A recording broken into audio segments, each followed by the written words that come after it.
Good afternoon and welcome to the second half of the class, part 2 of British and American culture. Midterms are done, and what we have to do now is go through the second half of the textbook, and there's one more assignment, 3 more quizzes, and then there's the exam. I hope you looked at the sort of update midterm story lecture that I posted just to update everybody on what happened. There was a few technical problems as usual, so please watch that so you know what's going on in terms of evaluations. I'm not going to repeat myself. So today it's time to start talking about the other half of this class. I think basically this class should be 2 classes. There should be a British culture class and an American culture class, but this is supposed to be an introduction to both, and that's the way the course was designed before I started working here, and when I started teaching the class, this is what I tried to do. So British culture is not going to go away, of course. It continues to develop, but so far we haven't really talked about the American side. In fact, we've gone all the way up to 1707, covering various things, whereas the United States of America doesn't exist yet, but its history goes back to before 1776. They didn't call themselves the United States of America, but the introduction of Europeans to North America is essentially where American culture begins. From the recorded history point of view. But just like the history of Britain didn't start with the Romans, and increasingly people like to look back further and say that, the original culture of the British is Celtic, and that the Britons were the people who developed culture thousands of years ago, before the Romans even knew that the British Isles existed. So similarly, the most important thing to talk about in terms of what American identity means, I would say, despite the fact that many courses, especially history courses, ignore this gigantic, elephant in the room, it's the Native Americans that are the original. That's what an American is. An American person originally was a person who lived in a tribe or an empire or a confederation of tribes.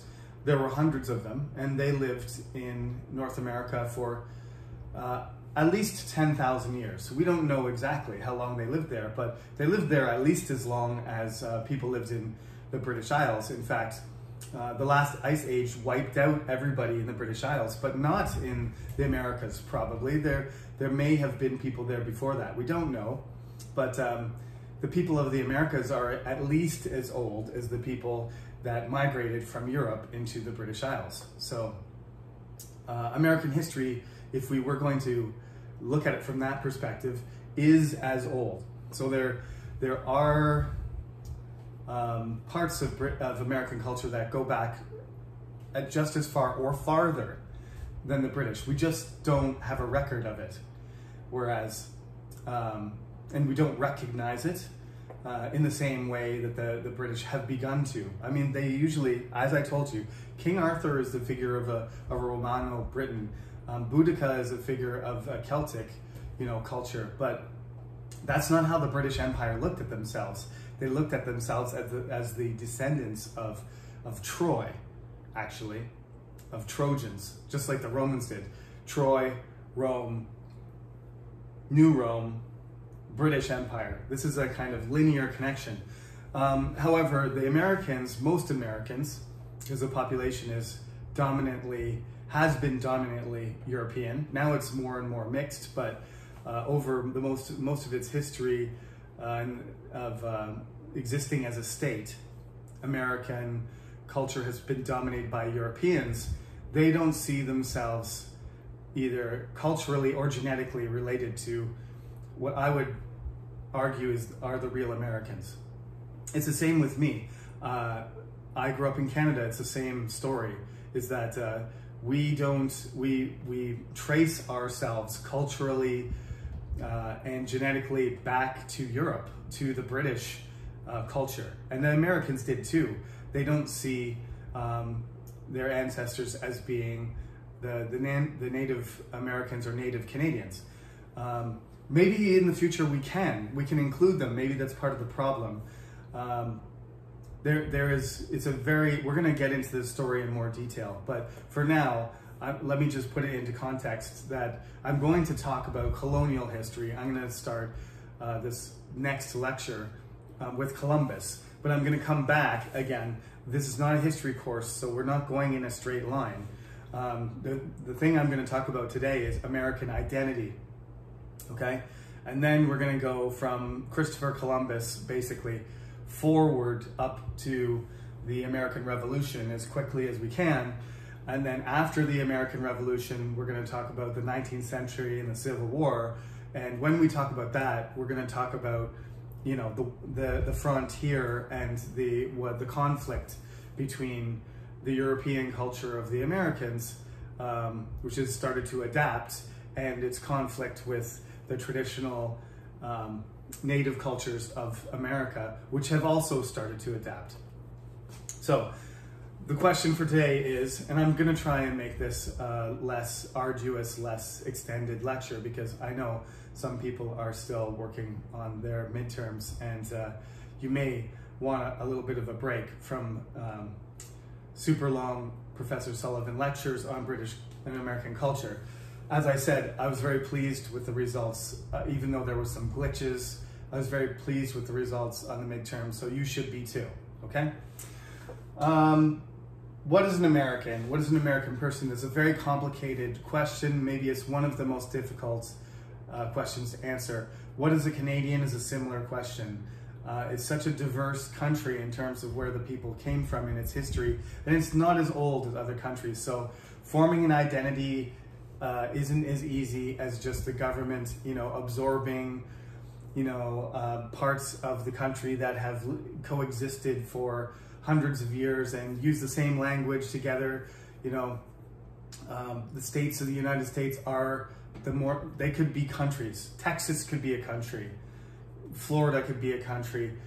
New York, Massachusetts, Washington, it goes on, Alaska. These are geographically, culturally, economically, everything about them is different, and they coexist in one country, and they somehow identify themselves as all being American. But as you know, one of the things I have to emphasize about American culture is that it is a country that in some sense is damaging itself constantly. In some sense it's thriving through this conflict,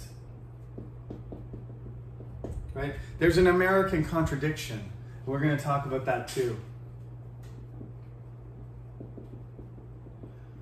It always seems to me, I mean, it was somewhat stable when I was young, but if you look at American history, half the time it seems like the country is going to rip itself apart. There's so many different factions, but essentially they do have some sort of binary thing where, you know, you got your Republicans and your Democrats and your pro and your con, and on all of these issues, they're very, very opposed to each other, and yet somehow they're, you know, through this constant struggle with themselves, sometimes they achieve great things. Sometimes it's like watching a slow motion train wreck, you know.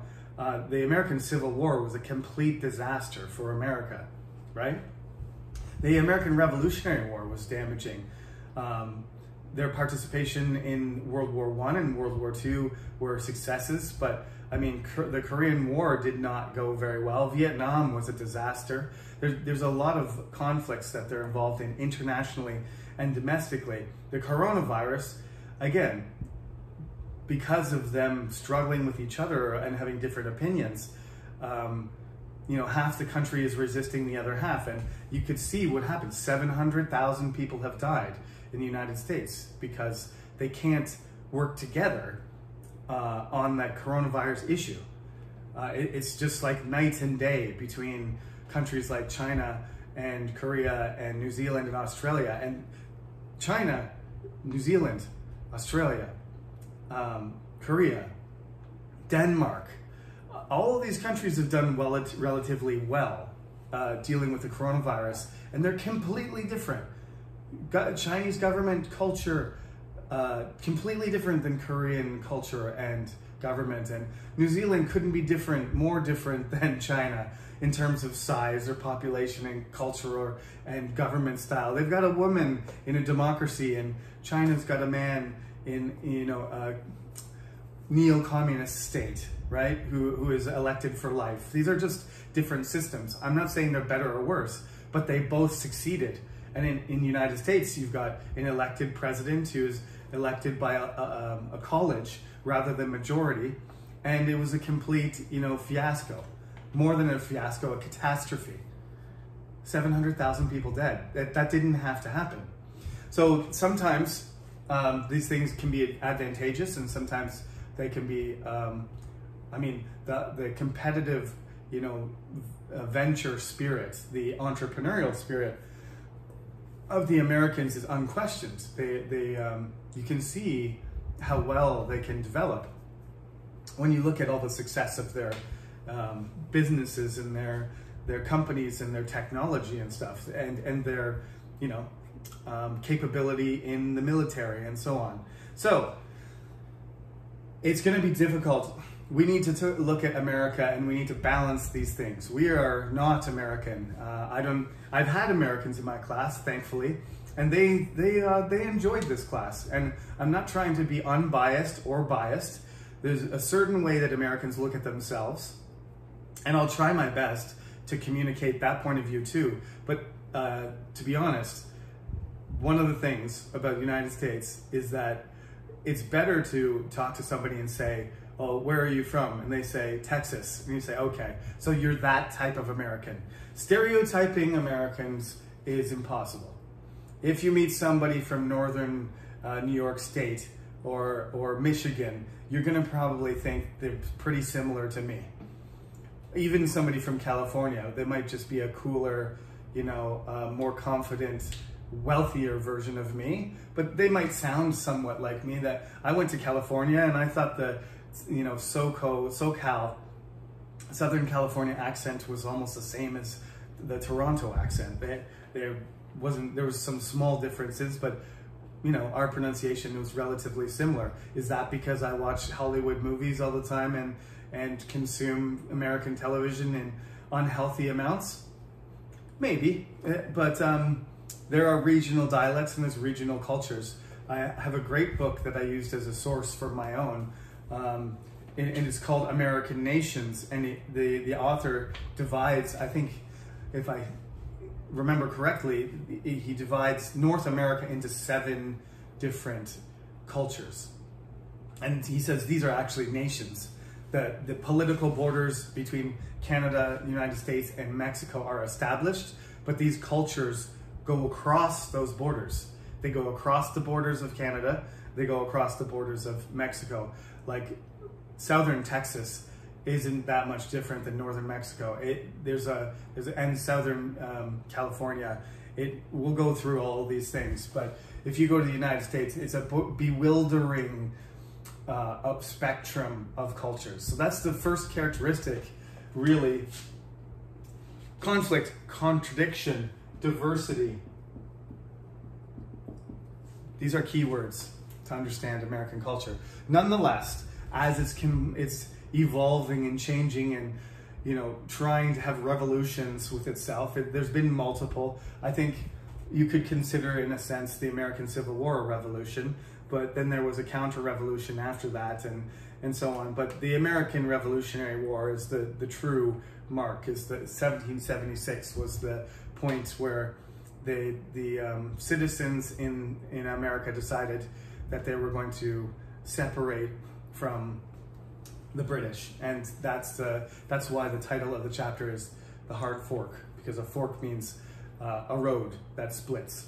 So the Americans are going to go down one road, and the British are going to go down another.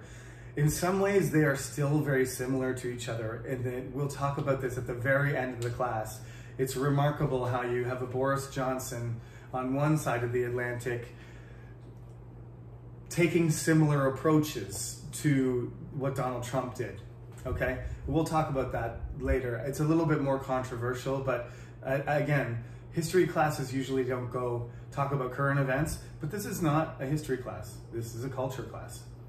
Culture is evolving in front of our eyes. We have to recognize when things are changing. We are living in a time that is in flux. We're living in an important time.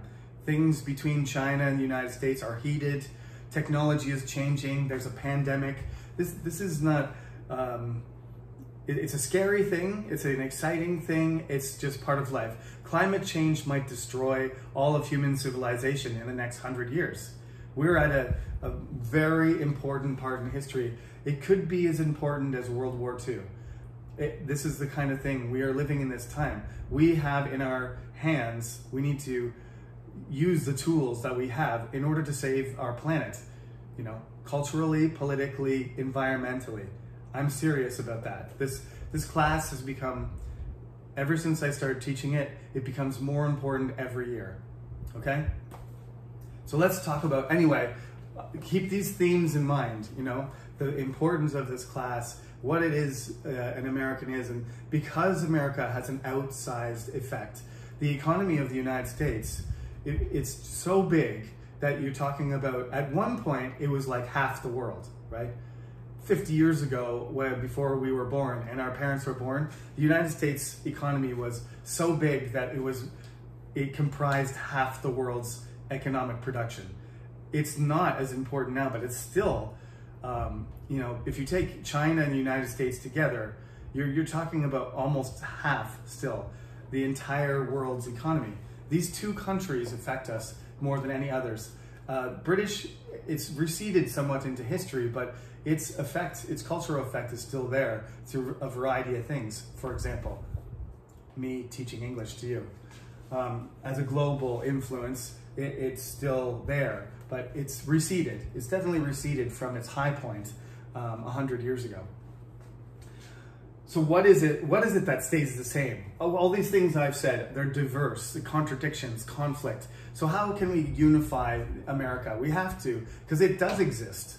So how can we understand that? Well, these are 5 ideals that I want you to keep in mind when I start talking about Columbus and his momentous, you know, rediscovery, you might say, of the New World. I want you to think about, as the people start arriving in America, what is different about the colonists in New England and the colonists in Virginia and the English, you know, the British that come over. What they're English and Scottish and Irish, but you know, by the 18th century, they're British. So what does it mean for these people when they decide that they want to create their own country? They've already got these values. That's why we're talking about the pioneers and the colonists before the American War of Independence, because this is one of the reasons they went there in the first place, right? Why did these Puritans get on a boat and, you know, cross the ocean and risk everything to get away from England? They wanted to be free, but they wanted a certain type of freedom. You have to remember, it wasn't like they wanted to run away into the forest and live like the natives. That's one type of freedom, of course, and perhaps you think that's pure freedom. You could say that if you like, but what they really wanted was, they wanted to, remember, the Puritans tried to change England and they failed. They don't want to live in an oppressive one religion state. They don't want to be part of the Church of England. They don't want to be forced to do mass. They don't want to be forced to have bishops.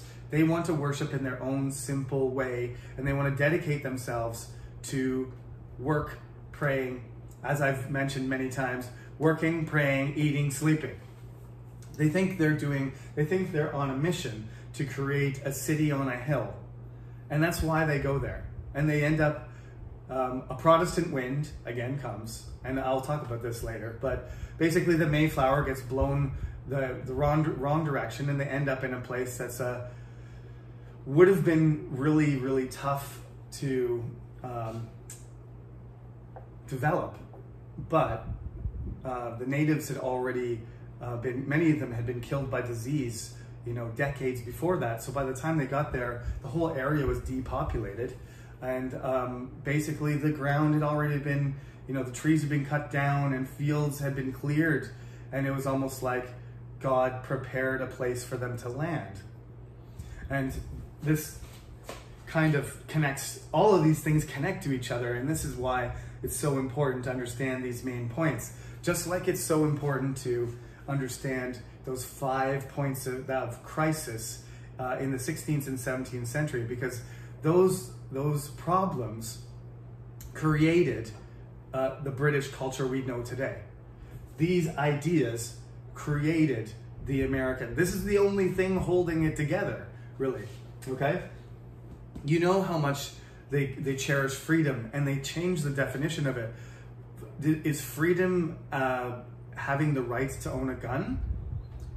In a sense, it is, right? It's my right to have, for people not to tell me what to do. But as soon as you have a gun and all of your neighbors have guns, does that make you feel free? Do you feel free to go outside and be safe?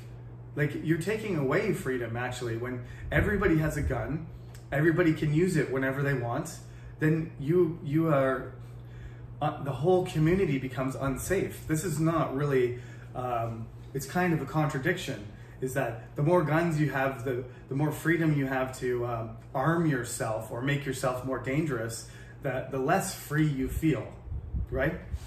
Anyway, they use this argument about freedom for many things. So in the case of the Puritans, it was the freedom to not be free. Like, they could create their own community where they could make their own rules. They had the freedom to create a community where there were strict rules. If you follow me, okay? So there's all kinds of definitions of freedom. This is why they fight each other all the time. There's the pro-gun people and there's the anti-gun people. There's the pro-life and the pro-choice people and the abortion issue. There are the pro-social services people and pro-socialist, and then there's the pro-capitalist and the anti-capitalist. They have two sides to every single issue, and a lot of the turning point of that is freedom, like censorship versus free speech.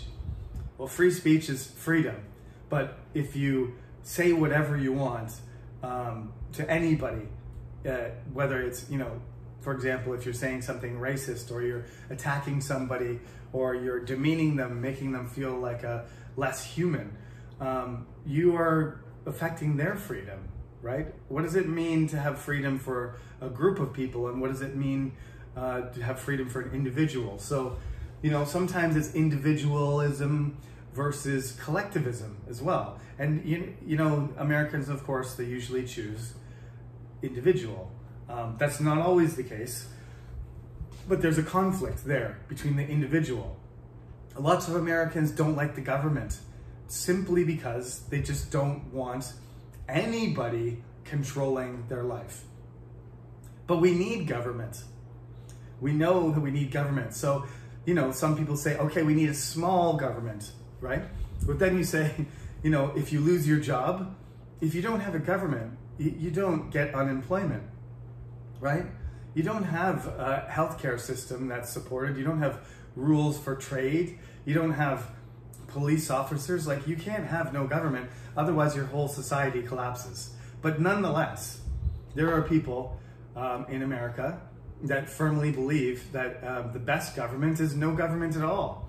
And that's also part of, why the Revolutionary War happened, is what they wanted less control. They wanted less control from when the King George and the British Parliament started to impose themselves more on the colonies and trying to control them more. That's when they freaked out, because they came to get away from that.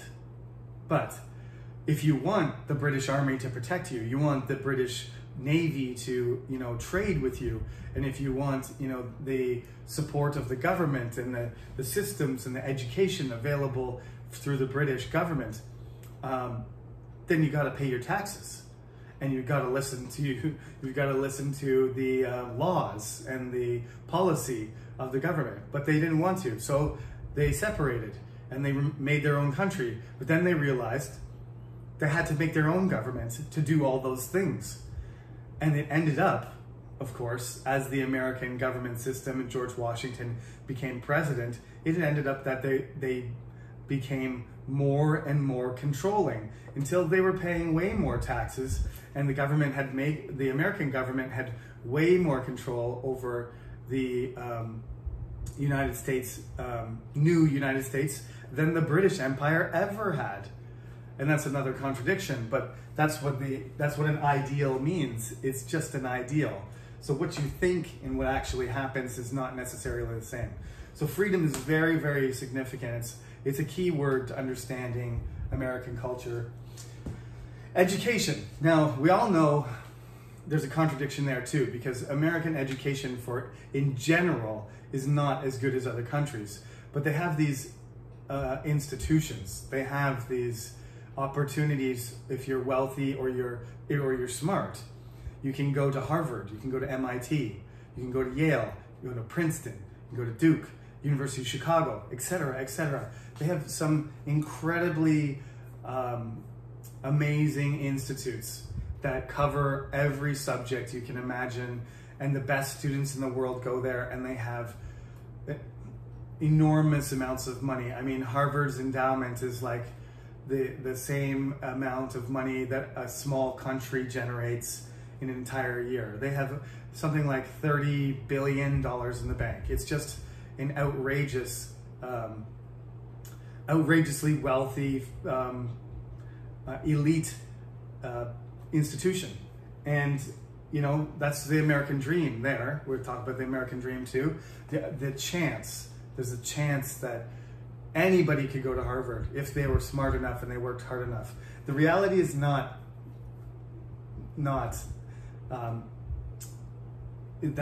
the reality is that that's not how things work. It's you can't just be smart and then get into Harvard. There are channels. There is education, pre-Harvard education that has to happen usually, but nonetheless, you can bet when you meet somebody who has a degree from Harvard that they earned it. In very rare cases was a person admitted to Harvard that wasn't one of the most intelligent people I've met. I've only met a few, but the same goes for other places like Yale and Princeton, as I said.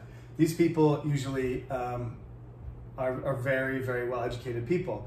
But education means more than just going to the best university. That's actually kind of a Korean point of view. It's like, I want to go to Seoul National University, Korea University, or Yonsei. And if I don't, I'm not smart and I can't be successful. That is complete nonsense.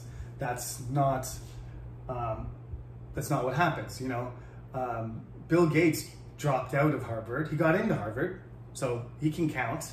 But Elon Musk didn't go to Harvard. Elon Musk went to Queen's University in Canada. That university is ranked lower than mine.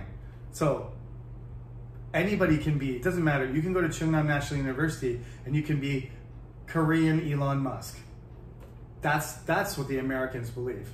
That education is a tool to get an opportunity so you can be successful. It's not about the ranking of the university. That's not the point. So don't think about it in terms of the way Koreans do. It doesn't mean go to a lot of hagwons and get into the best university so I can get the best job. It doesn't mean that. It just means educate yourself, develop yourself, and you will have an opportunity. Benjamin Franklin was self-taught, essentially. We've got a helicopter going up over us. That happens sometimes. Benjamin Franklin was basically self-taught, and he was one of the most intelligent figures in American history in the world in his, in the 18th century. So that's what it means. Benjamin Franklin is a good example. You can be self-taught, you can go to Harvard, you can start your own business, you can, develop yourself through other means by testing and building. Farnsworth, the guy who invented the television, he started doing his experiments when he was in high school. He lived in the countryside, I think in Iowa. This is the guy who invented the television, the first, projector screen, basically, the ancestor of the television, and incredibly smart person. And he, I think his name's Farnsworth, something like that. He, was recognized by his high school chemistry teacher in the countryside that he was brilliant. And he just started inventing things on his own. Again, another, case of being recognized by your high school teacher for your exceptional ability and then, developing it yourself. There's these stories about American kids, trying to build nuclear reactors, small nuclear reactors in their backyards. And, the CIA picking up some kind of radiation signature, coming to the backyard and finding a high school kid somehow trying to build something that can use uranium or plutonium. This is insane stuff that you read about in the news. There's some famous hackers, American hackers that, there was one movie that was based on an American man who supposedly hacked into the CIA, the American federal government hacked in through a telephone. I don't even know how these things work. I just know this is their primary tool for development, success, and raising their social prospects, is using education.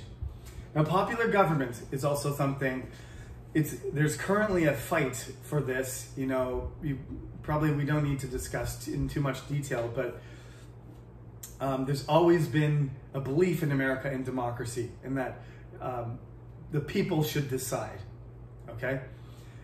What's being argued about right now is what the people really decided and what the truth is.